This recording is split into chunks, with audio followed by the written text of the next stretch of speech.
नमस्कार. मी भाऊ तोरसेकर. तुम्ही बघत आहात प्रतिपक्ष. मित्रांनो, आपल्या देशाचे सरन्यायाधीश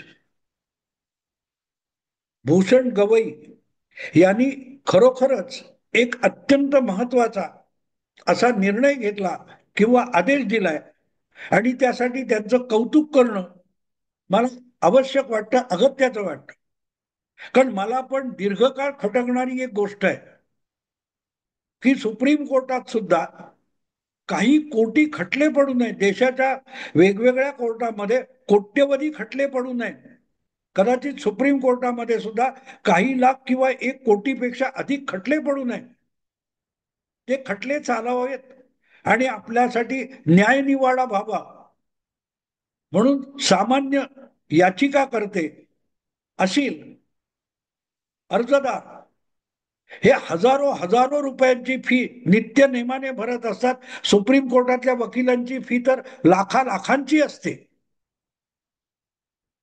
आणि अशा लोकांच्या केसेस या बोर्डावर सुद्धा येत नाहीत.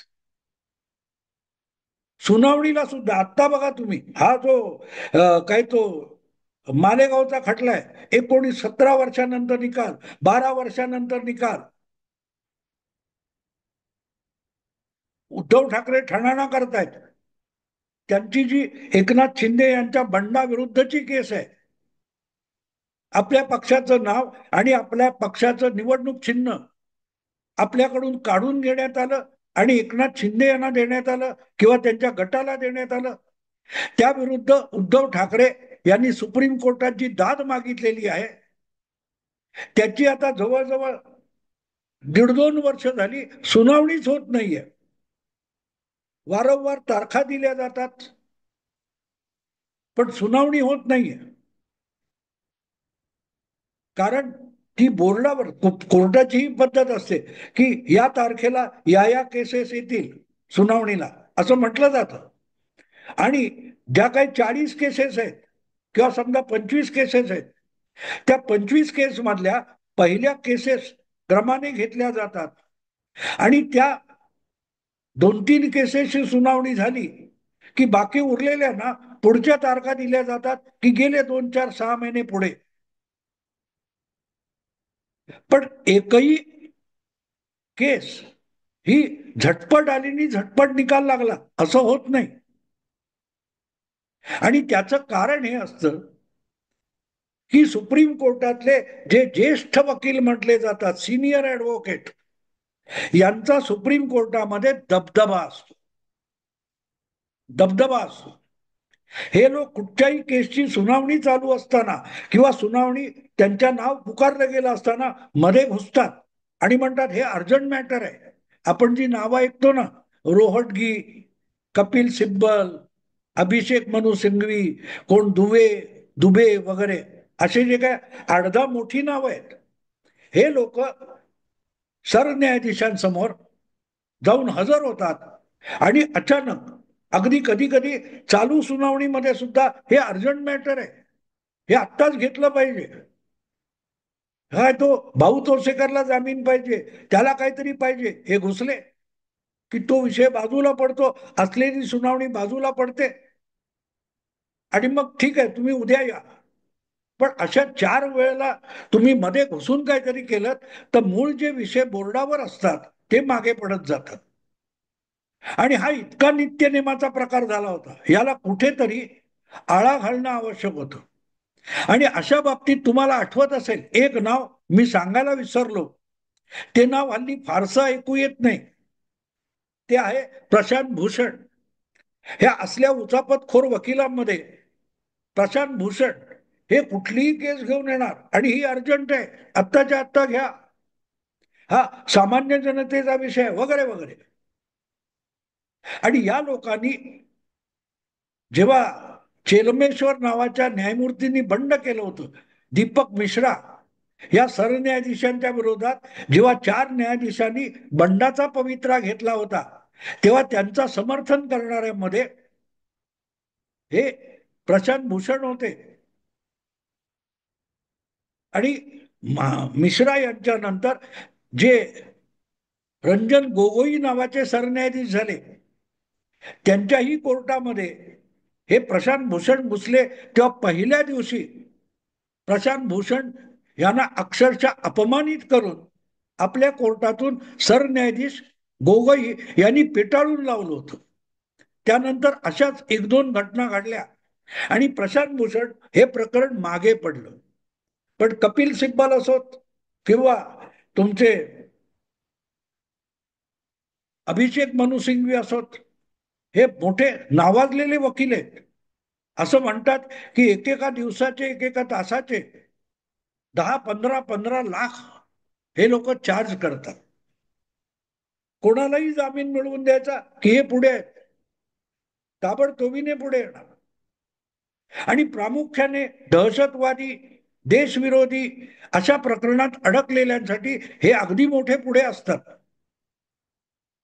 परवा अशाच प्रकारे कुठल्या तरी विषयात घोषण्याचा जेव्हा त्यांनी प्रयत्न केला तेव्हा भूषण गवई यांनी त्यांना हटकलं आणि सांगितलं, यापुढे जोपर्यंत मी सरन्यायाधीश आहे तोपर्यंत माझ्या कोर्टामध्ये घुसून मेन्शन करणं म्हणजे दुसरी सुनावणी चालू असताना घुसून आपली केस पुढे आणणं चालणार नाही. रजिस्ट्रार कडून जे काय प्रक्रियेतून येईल तेव्हाच यायचं. मित्रांनो, ही जी मक्तेदारी असते की ज्येष्ठ वकील कुठल्याही क्षणी घुसून अर्जंट मॅटर म्हणून आपल्या केसचा नंबर लावतो, तेव्हा त्या कोर्टाच्या रजिस्ट्रेशनला आणि रजिस्ट्रारला अर्थ उरत नाही.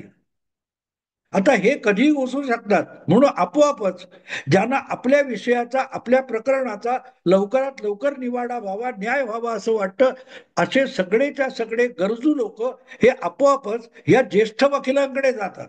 आणि ज्येष्ठ वकील म्हणजे काय असतं, तो ज्येष्ठ वकील ही सगळी केस ऐकतोच असं नाही. त्याचे 15-20 असिस्टंट असतात. त्यापैकी कोणाकडेही तुम्ही गेलात आणि आवश्यक तेवढा खर्च करायला तयार असाल तर त्या ज्युनियर वकिलाने मेहनत करून तयार केलेले पॉइंट घेऊन कोर्टात फक्त उभं राहणं आणि युक्तिवाद करणं एवढंच काम असतं.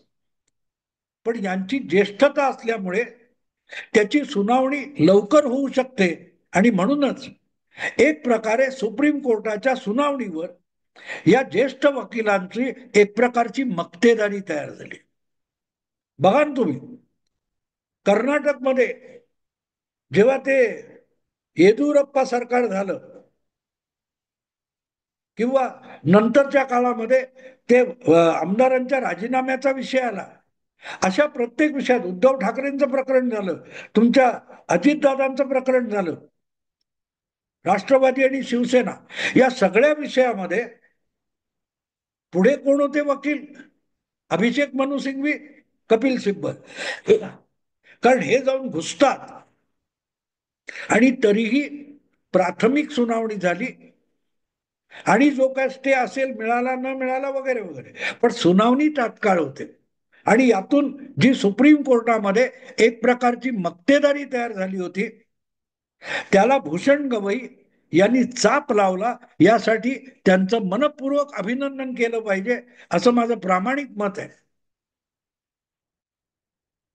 कारण त्यामुळे बिचारे खरोखर वर्षानुवर्ष, महिनोन्महिने न्यायाच्या प्रतीक्षेत असलेले शेकडो अर्जदार आहेत, गरजू लोक आहेत. त्यांच्या केसेस खऱ्या आहेत, त्या राजकीय नाही आहेत, भानगडीच्या नाही आहेत, ते अडगडीत खितपत पडलेले. अशा प्रकारे घुसखोरांना जर लगाम लावला गेला तर खऱ्या गरजूंच्या केसेस या बोर्डावर यायला मदत होईल, त्या सुनावण्या सलग होतील आणि अगदी फटाफट निकाल नाही लागले तर वर्षानुवर्ष धुळखात पडणं जे असतं ते थांबवलं जाईल. खरं तर हे आधीच्याही न्यायमूर्तींना करता आलं असतं, अनेक न्यायमूर्तींचं. आणि झालंय कसं की यांच्या मक्तेदारीला ज्यांनी ज्यांनी संधी दिली त्यांना त्यांना हे डोक्यावर घेऊन नाचत होते. पण जेव्हा तसं झालं नाही तेव्हा दीपक मिश्रा नावाच्या न्यायमूर्तीच्या विरोधामध्ये इम्पीचमेंट पर्यंत धमकावण्याची गोष्ट कपिल सिब्बल यांनी केलेली होती. आणि जेव्हा कपिल सिब्बल एकाच वेळेला वकील आणि राजकारणी असतात तेव्हा ते कोर्टामध्ये राजकारण घुसवतात आणि राजकारणात वकिली घुसवतात. यांचा बंदोबस्त म्हणून महत्वाचा असतो, म्हणून महत्वाचा असतो. बघू आता पुढे काय होतं. पण यांना वेसण घातली असेल तर नव्या आणि विद्यमान सरन्यायाधीशांचं कौतुक केलं पाहिजे. म्हणून आटोपशीर व्हिडिओ केला. आवडलं तर लाईक करा, शेअर करा आणि प्रतिपक्षाला सबस्क्राईब करा. नमस्कार.